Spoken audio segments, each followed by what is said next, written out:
দীর্ঘদিন ধরে আন্দোলনের পর কাটোয়া আহমেদপুর রেল লাইনে বাড়ল আরও একজোড়া নতুন ট্রেন। দাবি পূরণ না হওয়া পর্যন্ত লাগাতার আন্দোলনের ডাক। কাটোয়ার আহমেদপুর রুটে ট্রেন চালু হওয়ার পর থেকে রামপুরহাট থেকে আমোদপুর কাটোয়া হয়ে হাওড়া বা শিয়ালদা যাওয়ার ট্রেন বৃদ্ধি নিয়ে লাগাতার আন্দোলন এবং ডেপুটেশন দিয়ে আসছে Ahmedpur Katwa railway passenger association. তাদের দীর্ঘদিনের আন্দোলনের ফলে আহমেদপুর কাটোয়া রুটে বাড়ল আরও একজোড়া নতুন ট্রেন। কিন্নাহার এবং লাভপুর স্টেশনে এই অ্যাসোসিয়েশনের সদস্যরা ঢাকঢোল এবং শাঁখ বাজিয়ে নতুন ট্রেনকে বরণ করেন। সাধারণ মানুষ থেকে সকল মানুষের মধ্যে চরম উৎসাহ চোখে পড়ার মতো।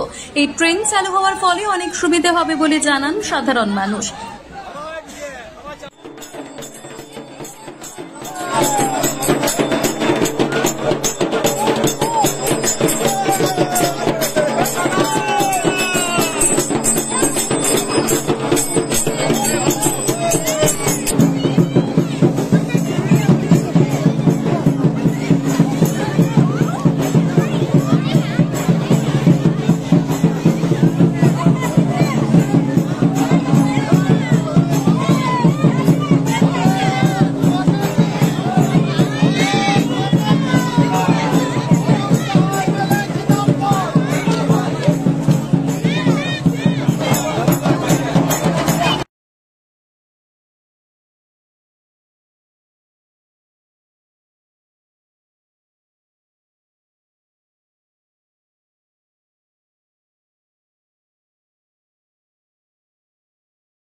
এই ট্রেনটি কাটোয়া থেকে বৈকাল ৩:৫০ ট্রেনটি ছেড়ে আমোদপুর পৌঁছবে বিকেল ৫:১৫।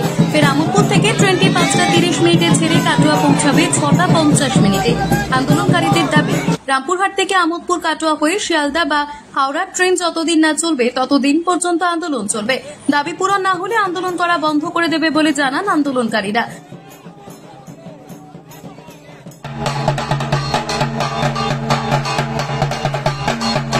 উপস্থিত ছিলেন নানুরের বিধায়ক বিধানচন্দ্র মাঝি সহ অন্যান্য বিশিষ্ট ব্যক্তিরা।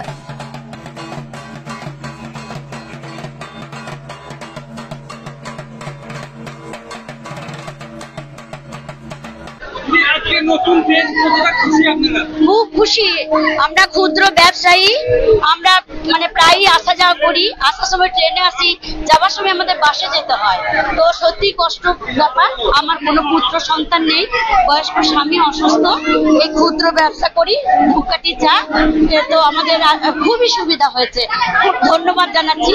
বিশেষ করে আমাদের বা আমাদের মতো মানে ডেলি প্যাসেঞ্জারি যারা করে তাদের খুবই ভালো হয়। এই লাইনে ট্রেন বৃদ্ধির জন্য বিভিন্ন সময় ধরে আন্দোলন করে আসছে, সেই জায়গায় তাদেরকে কি বলবেন? তাদেরকে বলবো এটা সবার জন্যই উপকার হয়েছে, বা মানে রেল মন্ত্রীকে ধন্যবাদ জানাবো। গরিব আমরা যারা সব খেটে খাই, আমার পুত্র সন্তান নেই, মানে আমিও মানে অভিনয় করি, হরিনাম করি, খোল বাজাই ইত্যাদি ভাবে আমরা নানান ভাবে স্বামী স্ত্রীদের সংসার চালাই। তো আমাদের মতো যারা ডেলি প্যাসেঞ্জারি করে তাদের পক্ষে খুবই উপকার হয়েছে। ধন্যবাদ আপনাদের। এটা আমাদের খুবই ভালো লাগছে। আমাদের বহুদিনের প্রতীক্ষিত ট্রেন আমরা দিয়েছি, মেবুটিন এই ট্রেন। এবার আমাদের চাইছি আমরা সকালে যাওয়ার এবং সন্ধ্যাবেলায় যাওয়ার, এটা আমাদের খুবই আনন্দিত হয়েছি। কিন্তু তাছাড়াও আমাদের সকাল সন্ধ্যা আমাদের একজোড়া ট্রেন অবশ্যই চাই। এই আনন্দেতে আমরা সবাই কন্যারবাসী এলাকাবাসী আমরা সকলেই খুশি। এই এলাকায় যত মানুষ আছে, ছাত্র বুড়ো রোগী সকলেই আনন্দিত খুশি। আমরা খুবই আনন্দিত এবং খুশি। আপনারা দীর্ঘদিন ধরে এই লাইনে ট্রেন বৃদ্ধির দাবিতে আন্দোলন করেছেন, বিভিন্ন জায়গায় ডেপুটেশন দিয়েছেন। আজকে সেই জায়গা থেকে আরো কি দাবি? আরো আমাদের এটাই দাবি থাকবে, আমাদের দাবি আমাদের জারি থাকবে যে দাবি আমাদের যতদিন না সন্ধ্যা এবং সকালে যাওয়া এবং সন্ধ্যা ফেরার ট্রেন না দেয়, সেই দাবি আমাদের জারি থাকবে। হাওড়া শিয়ালদা, হাওড়া রামপুরহাট আমাদের এই ট্রেন অবশ্যই চাই। কাটোয়া আমোদপুর হয়ে ফিরে যাবে এবং সকালে যাবে এবং ফিরে আসবে, তাতে আমরা খুবই উপকৃত হব। এটা আমরা অবশ্যই আজকে আনন্দিত, কিন্তু তবুও আমাদের ওই দাবিটা থেকে যাবে। আপনাদের আন্দোলন না মানে পূরণ হওয়া পর্যন্ত আপনারা আন্দোলন? অবশ্যই আমরা আন্দোলন চালিয়ে যাব, আমরা অবশ্যই চালিয়ে যাব। আপনার নাম? আমার নাম মদন। দেখুন, কাটোয়া আমোদপুর এই লাইনে যারা ডেলি প্যাসেঞ্জার আছে তাদের দীর্ঘদিনের দাবি ছিল এই লাইনে ট্রেনের সংখ্যা বাড়ানো হোক, বিশেষ করে প্যাসেঞ্জার ট্রেনের সংখ্যা বাড়ানো হোক।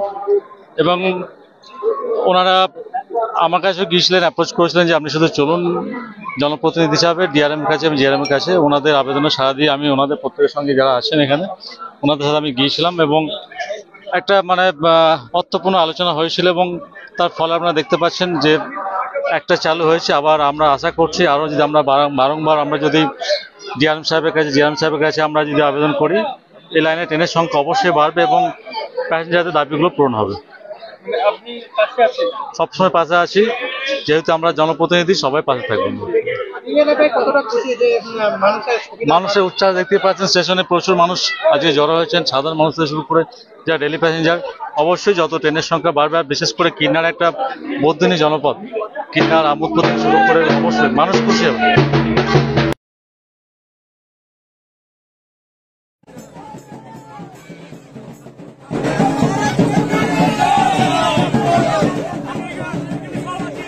নানুর থেকে ইকবাল হোসেনের রিপোর্ট, টিভি নিউজ 10। মন যখন যাচায় হাতের কাছে পায় Nalanda Fortune park.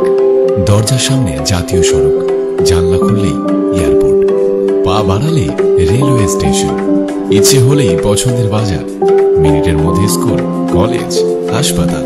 Nalanda Fortune park, Gopal মাঠ, দুর্গাপুর, পশ্চিম বর্ধমান। দক্ষিণবঙ্গের বেস্ট লোকেশনে হাতের মুঠোয় উন্নত জীবনযাপন। নালন্দা ফরচুন পার্ক, আপনার একান্ত আপন বাড়ি। বাইক মানে বাজাজ, আর দুর্গাপুরে বাজাজ মানে ব্যানার্জি বাজাজ। ঐতিহাসিক বাজাজ চেতক থেকে শুরু করে আজকের যুব প্রজন্মের গর্ব বাজাজ পালসার, সবই এক ছাদের নিচে। জাতীয় সড়কের একদম পাশে দুর্গাপুরে অবস্থিত ব্যানার্জি বাজাজ এখন দক্ষিণবঙ্গের সবচেয়ে বিশ্বস্ত বাজাজ ডিলার। বাইকের বিক্রি থেকে সার্ভিস, সবকিছুতেই নির্ভরযোগ্যতা, দক্ষতা আর বিশ্বমানের সেবা। আজই চলে আসুন ব্যানার্জি বাজাজ দুর্গাপুরে। বাইক কিনুন আর বাজাজের গর্ব অনুভব করুন।